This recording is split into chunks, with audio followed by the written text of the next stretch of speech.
Hi friends, നമുക്കൊരു മീൻ മുളകിട്ടത് റെഡിയാക്കിയാലോ? ഇപ്പൊ കുറച്ചു ദിവസമായിട്ട് നമ്മളിങ്ങനെ നോൺ വെജ് ഒന്നും അധികം ചെയ്യുന്നില്ലല്ലോ.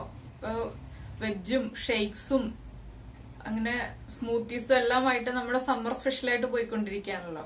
അപ്പൊ നമുക്ക് ഇടയ്ക്കൊരു ചേഞ്ച് വേണ്ടേ? നമുക്കൊരു മീൻ മുളകിട്ടത് റെഡിയാക്കാം. ഇത് നല്ല സ്പൈസിയാണ്, നല്ല പുളിയൊക്കെയുള്ള ഒരു കറിയാണിത്. നമുക്കത് അപ്പത്തിനും ചോറിനും കപ്പയ്ക്കും ഒക്കെ നല്ലൊരു കോമ്പിനേഷനാണ്.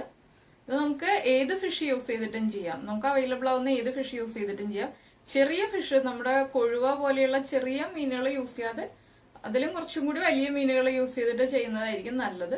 അതുപോലെ തന്നെ നമ്മൾ ഈ കറി റെഡിയാക്കിയിട്ട് ഇന്ന് റെഡിയാക്കി വെച്ചിട്ട് നാളെ എടുക്കുമ്പോഴാണ് അതിന് കൂടുതൽ ആ മീനിന്റെ പീസിലേക്ക് നന്നായിട്ട് എരിവും പുളിയൊക്കെ പിടിച്ചിട്ട് നല്ല ടേസ്റ്റ് ഉണ്ടാവുന്നത്. അപ്പൊ ഇതെങ്ങനെയാണ് റെഡിയാക്കുന്നത് നമുക്ക് നോക്കാം. നമുക്ക് നമ്മുടെ മീൻ മുളകിട്ടതിന് വേണ്ടിയിട്ടുള്ള ഇൻഗ്രീഡിയൻസ് നോക്കാം. നമ്മളിവിടെ അയലയാണ് എടുത്തിരിക്കുന്നത്. അപ്പൊ നമുക്ക് ഏത് മീൻ യൂസ് ചെയ്തിട്ടും ചെയ്യാം. അപ്പൊ നമ്മൾ 2 അയല എടുത്തിട്ടുണ്ട്. പിന്നെ നമുക്ക് ആവശ്യമുള്ളത് ഉലുവ, മഞ്ഞൾപ്പൊടി, മല്ലിപ്പൊടി, മുളക് പൊടി, ഉലുവപ്പൊടി. പിന്നെ നമ്മളൊരു 15 ഉള്ളി ചതച്ചെടുത്തിട്ടുണ്ട്. 2 പച്ചമുളക് നെടുകെ കീറി എടുത്തിട്ടുണ്ട്. കറിവേപ്പില, ഇഞ്ചി ചതച്ചത്, കുടംപുളി, ഉപ്പ്, വെള്ളം, വെളിച്ചെണ്ണ. ആദ്യം നമുക്ക് ഈ കറിയിലേക്ക് ആവശ്യമായിട്ടുള്ള ഈ പൗഡേഴ്സ് ഒന്ന് വെള്ളത്തിൽ മിക്സ് ചെയ്ത് വെക്കാം.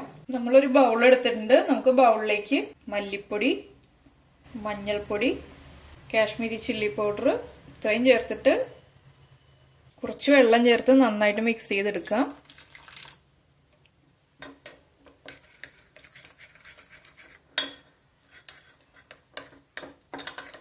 നമ്മളിങ്ങനെ വെള്ളത്തിൽ മിക്സ് ചെയ്തെടുക്കുമ്പോൾ നമ്മൾ എണ്ണയിലേക്ക് പൊടികൾ ചേർക്കുമ്പോൾ കരിഞ്ഞു പോവില്ല. അതിന് വേണ്ടിയിട്ടാണ് നമ്മൾ വെള്ളം ഒഴിച്ചിട്ട് മിക്സ് ചെയ്തെടുക്കുന്നത്. നമുക്കൊരു സൈഡിലേക്ക് മാറ്റി വയ്ക്കാം. നമ്മളൊരു മൺചട്ടി വെച്ചിട്ട് ചട്ടി നന്നായിട്ട് ചൂടായി വന്നിട്ടുണ്ട്. നമുക്കിതിലേക്ക് വെളിച്ചെണ്ണ ചേർക്കാം.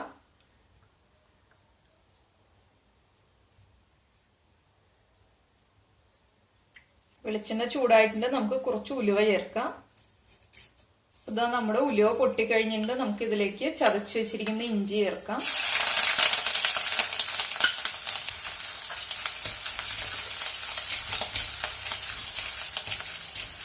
നമ്മള് മീൻകറിയിൽ ഇഞ്ചി ഉള്ളിയൊക്കെ ചേർക്കുമ്പോൾ നന്നായിട്ട് ചതച്ച് തന്നെ ചേർക്കുന്നതാണ് നല്ലത്. മുറിച്ച് ചേർക്കുന്നതിനേക്കാളും ചതച്ച് ചേർക്കുന്നതാണ് നല്ലത്. ഇതിലേക്ക് നമുക്ക് ചതച്ച് വെച്ചിരിക്കുന്ന ഉള്ളി ചേർക്കാം.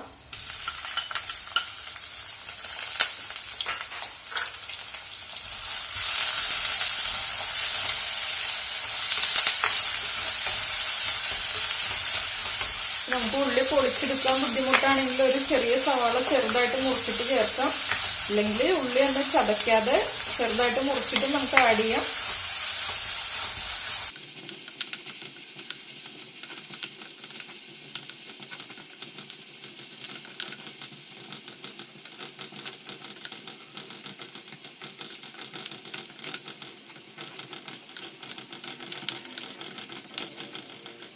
ഇതിലേക്ക് നമുക്ക് 2 പിളർന്ന് വെച്ചിരിക്കുന്ന പച്ചമുളക് ആഡ് ചെയ്യാം. കുറച്ച് കറിവേപ്പില,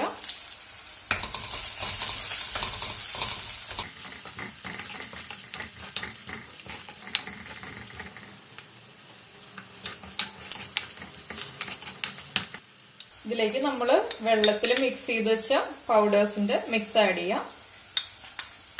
ഇത് നമുക്ക് നന്നായിട്ടൊന്ന് മിക്സ് ചെയ്യാം.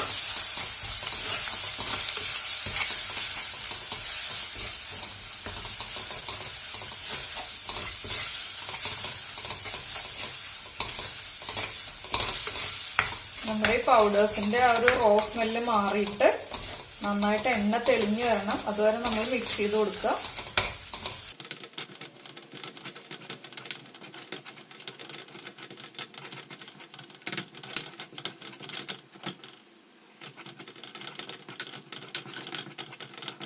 അപ്പോൾ നമ്മുടെ പൗഡേഴ്സിന്റെ റോ സ്മെല്ല് മാറിയിട്ട് എണ്ണ തെളിഞ്ഞു വരുന്നുണ്ട്. നമ്മളൊരു 1.5 മിനിറ്റ് ഏകദേശം നന്നായിട്ട് ലോ ഫ്ലെയിമിൽ വെച്ചിട്ടാണ് സോട്ട് ചെയ്തെടുത്തിരിക്കുന്നത്. ഇതിലേക്ക് ഇനി നമുക്ക് നമ്മൾ വെള്ളത്തിൽ ഒരു അരമണിക്കൂർ മുന്നേ സോക്ക് ചെയ്ത് വെച്ച കുടംപുളി ചേർക്കാം. വെള്ളം ആഡ് ചെയ്യണം.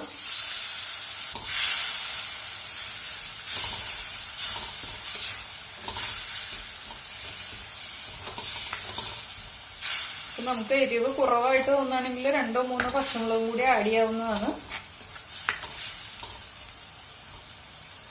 കുടംപുളി ഇട്ട് വെച്ചിരുന്ന വെള്ളവും ചേർത്തിട്ട് നന്നായിട്ട് തിളയ്ക്കുമ്പോൾ നമുക്ക് ഗ്രേവിക്ക് ആവശ്യത്തിന് വെള്ളം ചേർത്ത് കൊടുക്കാം.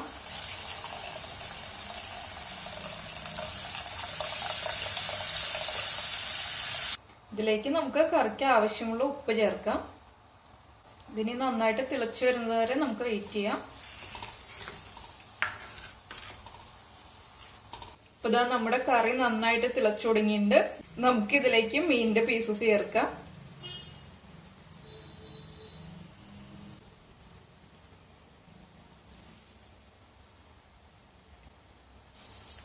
നമ്മുടെ കറി ഫിഷ് പീസസ് ആഡ് ചെയ്ത് കഴിഞ്ഞിട്ട് നന്നായിട്ട് തിളയ്ക്കുന്നുണ്ട്. നമ്മൾ ഫ്ലെയിം കുറച്ചു. ഇനി ഇതൊന്ന് ഈ ചട്ടിയൊന്ന് പതുക്കെ ചുറ്റിച്ചു കൊടുക്കാം.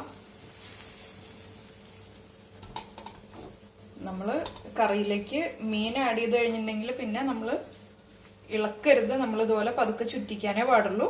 ഇനി ഇത് നന്നായിട്ട് കുക്കായി വരട്ടെ. അതുവരെ നമുക്ക് അടച്ചു വെച്ച് കുക്ക് ചെയ്യാം. അപ്പൊ ഇതാ നമ്മുടെ കറിയുടെ ഗ്രേവി നന്നായിട്ട് കുറുകി വന്നിട്ടുണ്ട്. നമുക്ക് ഒരു പിഞ്ച് ഉലുവപ്പൊടി ചേർക്കാം, കുറച്ച് കറിവേപ്പില, ഇതിലേക്ക് നമുക്ക് കുറച്ച് വെളിച്ചെണ്ണ ചേർക്കാം.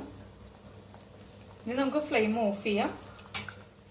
ഇതിനി കറി ഇരുന്ന് നമ്മുടെ മീനിലേക്ക് പുളിയും എരിവും എല്ലാം നന്നായിട്ട് പിടിച്ചതിന് ശേഷം നമുക്ക് സെർവ് ചെയ്യാം. നമ്മുടെ മീൻ മുളകിട്ടത് റെഡി ആയിട്ടുണ്ട്. ഇതിപ്പോ നമ്മള് ഇന്നലെ കറി റെഡിയാക്കിയതിന് ശേഷം ഇന്നാണ് പ്രസന്റ് ചെയ്യുന്നത്.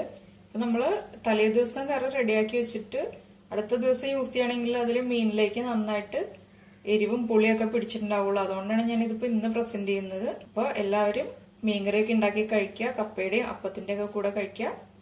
നമുക്ക് അടുത്ത ഡിഷുമായിട്ട് അടുത്ത ദിവസം കാണാം. ബൈ.